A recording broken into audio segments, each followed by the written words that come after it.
இந்த இடம் தான் கடம்பநாதர் அப்படிங்கிற சித்தரோட ஜீவசமாதி இருக்க இடம். இந்த கோயில் எங்க இருக்கு அப்படின்னு பாத்தீங்கன்னா, குன்றத்தூர் முருகர் கோயிலுக்கு நேர் பின்புறம் பாத்தீங்கன்னா குளம் இருக்கும். அந்த குளம் பக்கத்துல இருக்கு. இந்த கோயில்ல இருக்க ஒரு பயங்கரமான சிறப்பு அம்சம் என்னன்னா, அரச மரத்து அடியில இருக்கிற முருக பெருமான். அதாவது ஒரு காலத்துல குன்றத்தூர் முருகருக்கு பூஜை நடக்கிறதுக்கு முன்னாடியே இந்த முருகருக்கு பூஜை நடந்த அப்புறம் தான் மேல இருக்க முருகருக்கு பூஜை நடக்கும் அப்படின்னு சொல்லுவாங்க. அந்த ஐதீகம் ரொம்ப வருஷமா தொடர்ந்து நடந்துட்டு இருந்து, ஆனா இப்போ அது நடக்கிறது இல்ல. குன்றத்தூர் முருகருக்கு வேண்டுதல், அதாவது குழந்தை வரம் வேண்டி குன்றத்தூர் முருகருக்கு வேண்டுதல் வைக்கிற அத்தனை பேரும் ஒரு தடவை இந்த மலைக்கு பின்னாடி இருக்க இந்த கடம்பநாதர் முருகரை வந்து கண்டிப்பா தரிசிச்சே ஆகணும்.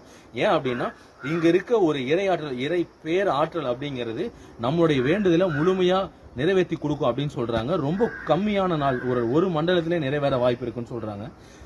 கண்டிப்பா வாழ்க்கையில ஒரு தடையாவது இந்த இடத்துக்கு வந்து கண்ணார மனசார இங்க இருக்க கடம்பநாதர் முருகரை தரிசிங்க.